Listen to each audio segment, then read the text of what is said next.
Happy Friday, everybody, and welcome to the Friday Finish.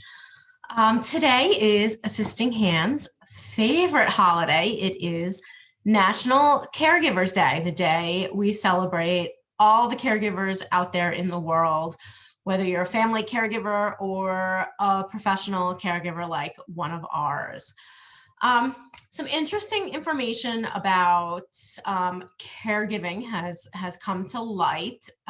Every year, AARP does a survey called Caregiving in the United States, and their 2020 report was recently issued. And it showed some startling revelations that in the past 5 years, caregiving has increased at least 3% among most people. So that means more than 8 million adults are providing care to a family member or a friend, someone who's 18 or older.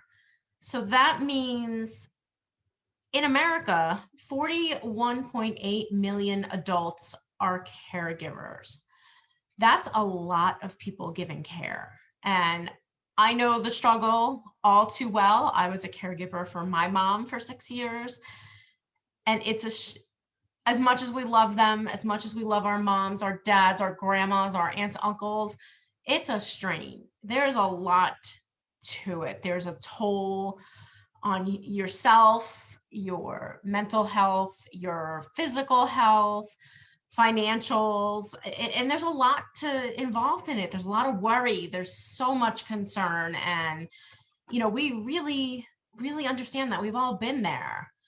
And what's even more alarming is of those people who are all of those 41.8 million caregivers, almost a quarter of them, 24% of them, are caring for two or more people. So they're caring for mom and dad, mom and grandpa, some combination of people, and they're caring for them longer, which is, worrisome and draining, because 89% of those who are in the act of caregiving are caring for a relative, someone they're related to.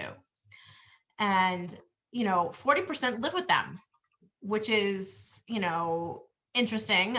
It's a portion that's grown since the survey was done in 2015.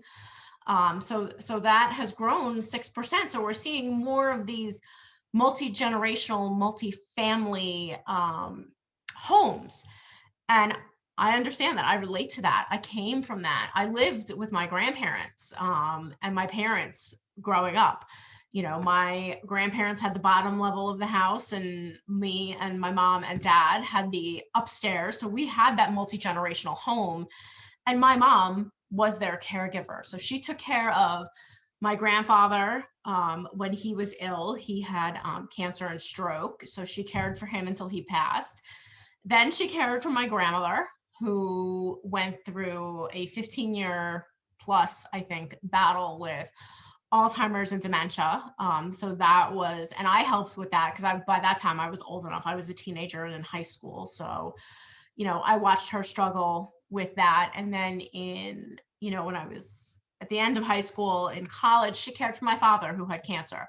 So her whole life, she was a professional caregiver, and she juggled multiple caregiving responsibilities at once. She was the Oreo generation before the Oreo generation was cool, because she had me as a child, and then she had her parents and her husband.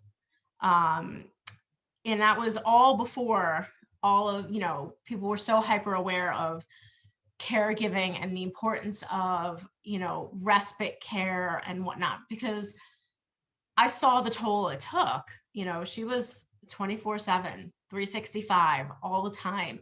And that was before we realized all of the impacts that caregiving has on people and the strain and the mental worry. But that was her job. She was a professional, not paid family caregiver. I was lucky she was a stay-at-home mom. But caregivers today, like I was caring for my mom, we're juggling 40 different things. In some cases, people have families of their own, they don't live with their loved one, or they're trying to juggle their family and their children and their parents, all while working or, dealing with their own things. So it's become quite an issue these days. And it also impacts not only, the mental health, there are financial issues. 45% of respondents in the 2020 AARP survey said they have had at least one financial impact because of caregiving. That's a mix of they're not saving. They're taking on more debt. They're using their savings. They're not paying their bills, or it's impacting their career because they're having to take time off. They're using their PTO, those precious PTO days, to take mom to the doctor or dad somewhere else, or juggling their schedule, working late, working early to accommodate their caregiving activities. Some even leave the workforce altogether because the burden of caring for their loved one is just too much and they can't juggle it.